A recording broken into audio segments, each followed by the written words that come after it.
Morning students, நம்ம last class Rutherford experiment பார்த்தோம். So அந்த Rutherford experiment என்ன அப்படிங்கறத again recall பண்ணிக்கலாம். Lord Rutherford gold foil experiment perform பண்ணாரு அப்படிங்கறது பார்த்தோம். So அந்த gold foil experiment ஓட picture இங்க நமக்கு கொடுத்திருக்காங்க. அத பார்க்கலாம். Alpha particles அதாவது இங்க நமக்கு டயகிராம்ல radium source of alpha particles அப்படினு கொடுத்திருக்காங்க. So alpha particles thin gold foil வழியா பாஸ் பண்ணார். மெல்லிய தங்க தகட்டின் வழியே ஆல்பா துகளை செலுத்தும் போது அதனுடைய சிதறல் எப்படி இருந்தது, டிஃப்ளெக்ஷன் எப்படி இருந்தது அப்படிங்கறத தான் நம்ம பார்த்தோம். ஸோ அப்போ அந்த ஆல்ஃபா பார்ட்டிகல்ஸை கோல்டு ஃபாயில் வழியாக பாஸ் பண்ணும்போது most of the alpha particles எப்படி டிராவல் பண்ணுச்சு அப்படின்னு பார்த்தோம்னா go to a straight line. பெரும்பான்மையான ஆல்ஃபா துகள்கள் தங்கத்தகட்டின் வழியே நேர்கோட்டு பாதையில சென்றது. அதை தான் இங்க நம்ம டயக்ராம்ல பார்க்குறோம். ஸோ அந்த திக் லேயரா கிரீன் கலர்ல கொடுத்துருக்காங்க இல்லையா, ஸோ அதில் பார்த்தோம் அப்படின்னா கோல்டு ஃபாயில் வழியா பாஸ் ஆகக்கூடிய அந்த திக் லேயர் ஸ்ட்ரெயிட் லைன்ல போகுது. So most of the alpha particle straight லைன்ல போகுது அப்படிங்கறத தான் அந்த திக் லேயர்ல நமக்கு காமிச்சிருக்காங்க. Next some of the alpha particles deflected அப்படின்னு பார்த்தோம். ஒரு சில துகள்கள் நேர்கோட்டு பாதையில செல்லாம விலகல் அடைந்தது அப்படின்னு பார்த்தோம். ஸோ அதை தான் நமக்கு தின் லேயர்ல காமிச்சிருக்காங்க பக்கத்திலேயே. Some of the alpha particles slightly deflected அப்படின்னு காமிச்சிருக்காங்க. நெக்ஸ்ட் தேர்ட் பாயிண்ட் என்ன பார்த்தோம் அப்படின்னா very few alpha particles return back. So bounce ஆகி ரிட்டர்ன் ஆச்சு அப்படின்னு பார்த்தோம். ஒரு சில துகள்கள் நேர்கோட்டு பாதையில் செல்லாம திருப்பி அனுப்பப்பட்டது அப்படின்னு பார்த்தோம். ஸோ இந்த 3 பாயிண்ட் அந்த கோல்டு ஃபாயில் எக்ஸ்பெரிமெண்ட்ல ரூதர்ஃபோர்ட் அப்சர்வ் பண்ணாரு அப்படிங்கறது பார்த்தோம். ஸோ இந்த 3 பாயிண்ட்ஸ் அப்சர்வ் பண்ணதுல இருந்து அவரோட எக்ஸ்பிளனேஷன் என்ன அப்படிங்கறத இப்ப பார்க்கலாம். அதுல first point most of the alpha particles gold foil வழியா டிராவல் பண்றதுக்கு காரணம் என்ன அப்படின்னா ஆட்டம்ல மோஸ்ட் ஆஃப் த ஸ்பேஸ் எம்டியா இருக்கு. ஸோ ஒரு அணுவின் பெரும்பான்மையான பகுதி வெற்றிடமா இருக்கு. அதனாலதான் அது எந்தவித டிஸ்டர்பன்ஸும் இல்லாததுனால நமக்கு அது ஸ்ட்ரெயிட் லைன்ல டிராவல் பண்ணுது அப்படின்னு சொல்றாரு. Next second one some of the alpha particles deflect ஆச்சு. ஸோ ஒரு சில துகள்கள் விலகல் அடைந்ததுக்கு காரணம் என்ன சொல்றாரு அப்படின்னா அரவுண்ட் த ஆட்டம்ல எலக்ட்ரான் பிரசன்ட் ஆயிருக்கு. ஸோ அந்த எலக்ட்ரான்ங்கிறது ரொட்டேட் ஆகிக்கிட்டே இருக்கும். அணுவை சுற்றிய வெளிவட்ட பாதையில எலக்ட்ரான்ங்கிறது சுற்றி கொண்டே இருக்கும். அந்த எலக்ட்ரான்கள் சுற்றி வரக்கூடிய பாதையில போய் டச் ஆகக்கூடிய ஆல்ஃபா பார்ட்டிகல்ஸ் தான் டிஃப்ளெக்ட் ஆகுது அப்படின்னு சொல்றாரு. ஸோ இதுல இருந்து அரவுண்ட் த ஆட்டம்ல எலக்ட்ரான் பிரசன்ட் ஆயிருக்கு அப்படிங்கறத தெரிஞ்சுக்கிறோம். Next very few alpha particles bounced return back. மிக சிறிய துகள்கள் திருப்பி அனுப்பப்படுவதற்கு என்ன காரணம் சொல்றாரு அப்படின்னு பார்த்தோம்னா centre of atom nucleus. So அணுவினுடைய மைய பகுதி உட்கரு, அந்த அணுவின் மையத்தில் இருக்கக்கூடிய உட்கரு கடினத்தன்மை உடையதா இருக்கு. ஸோ ஹெவியா இருக்கிறதுனால தான் அது மேல போய் நேரடியா மோதக்கூடிய ஆல்பா பார்ட்டிகல்ஸ் ரிட்டர்ன் ஆகி பேக்ல வருது அப்படின்னு சொல்றாரு. ஸோ இதை பேஸ் பண்ணி தான் அட்டாமிக் மாடல் அப்படிங்கறத ரூதர்ஃபோர்ட் கொடுத்திருக்காரு. ஸோ இவருடைய பாயிண்ட் ஆஃப் என்னென்ன அப்படிங்கறத அகைன் பாயிண்ட் பண்ணி கொடுத்திருக்காங்க, அதை பார்க்கலாம். ரூதர்ஃபோர்ட் அட்டாமிக் மாடல், ரூதர்ஃபோர்ட் அணு கொள்கை. The atom contains large empty space. அணுவின் பெரும்பகுதி வெற்றிடமா உள்ளது. ஸோ அதுதான் most of the alpha particle straight லைன்ல டிராவல் பண்ணுது அப்படிங்கறது பார்த்தோம்.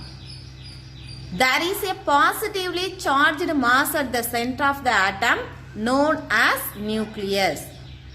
அணுவின் மையத்தில் உள்ள அதிக நேர்மின் சுமையுடைய பகுதி உட்கரு. ஸோ அதனால தான் அந்த நியூக்ளியஸ்குள்ள போய் நேரடியாக டச் ஆகக்கூடிய ஆல்ஃபா பார்ட்டிகல்ஸ் ரிட்டர்ன் ஆகி பேக் ஆகுதுன்னு சொன்னோம் இல்லையா.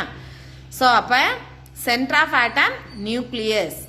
ஸோ அந்த நியூக்ளியஸ் அப்படிங்கிறது ஹெவியா இருக்கு, அதனுடைய மாஸ் அதிகமா இருக்கு அப்படிங்கறத தெரிஞ்சுக்கணும்.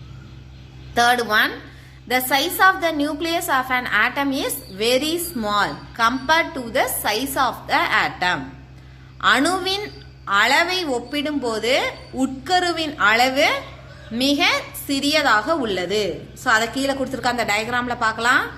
ஆட்டமோட டயக்ராம்ல பிளஸ்ன்னு கொடுத்துருக்கிறது தான் நியூக்ளியஸ். ஸோ அப்போ அந்த பிளஸ்ங்கிற நியூக்ளியஸ் பார்த்தோம் அப்படின்னா ஆட்டமோட சைஸை கம்பேர் பண்ணும்போது வெரி ஸ்மாலாக தான் இருக்கு. பட் சைஸ் தான் ஸ்மால், பட் அதனுடைய மாஸ் பார்த்தோம் அப்படின்னா ஹெவியாக இருக்கு.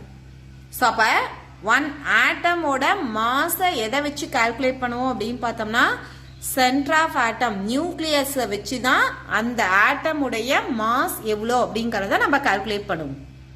ஒரு அணுவின் உட்கருவை அடிப்படையாக கொண்டுதான் அந்த அணுவினுடைய நிறைய நம்ம கணக்கிடுவோம். Next fourth point, the electrons revolve around the nucleus in close circular path called orbit. எலக்ட்ரான்கள் உட்கருவை சுற்றி வரும் வட்டப்பாதை ஆர்பிட் என்றழைக்கப்படுகிறது. ஸோ எலக்ட்ரான்கிறது அரவுண்ட் த ஆட்டம்ல பிரசன்ட் ஆயிருக்கு அப்படிங்கறது சொன்னோம். அதனாலதான் அந்த அரவுண்ட் த ஆட்டம்ல பிரசன்ட் ஆயிருக்கக்கூடிய எலக்ட்ரான் ரொட்டேட் ஆயிட்டு இருக்கும் போது அதனுடைய பாதையில மோதக்கூடிய ஆல்பா துகள்கள் தான் விலகல் அடைந்தது அப்படின்னு பார்த்தோம். ஸோ அப்ப அந்த சுற்றி வரக்கூடிய அந்த வட்டப்பாதையை தான் ஆர்பிட் அப்படின்னு சொல்றோம்.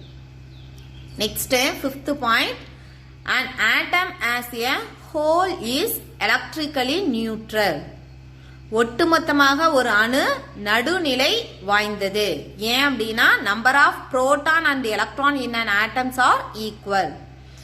அணுவில் உள்ள புரோட்டான்கள் மற்றும் எலக்ட்ரான்களின் எண்ணிக்கை சமமா இருக்கிறதுனால ஹோல் ஆட்டம் மொத்த அணுவையும் நம்ம என்னன்னு சொல்றோம் அப்படின்னு பார்த்தோம்னா it is a neutral, electrically neutral அப்படின்னு சொல்றோம். ஸோ இப்போ இந்த ரூதர்ஃபோர்ட் அட்டாமிக் மாடல் எதோட கம்பேர் பண்ணி சொல்லலாம் அப்படின்னு பார்த்தோம்னா சோலார் சிஸ்டத்தோட கம்பேர் பண்ணி சொல்லலாம். சோலார் சிஸ்டத்துல சன்னை பேஸ் பண்ணி தான் அதர் பிளானட்ஸ் ரொட்டேட் ஆகும். சேம் அதே மாதிரி தான் ஒன் ஆட்டம்ல நியூக்ளியஸை பேஸ் பண்ணி தான் எலக்ட்ரான்ங்கிறது ரொட்டேட் ஆகுது அப்படிங்கறத ரூதர்ஃபோர்ட் எக்ஸ்பெரிமெண்ட்ல எக்ஸ்பிளைன் பண்ணியிருக்காரு.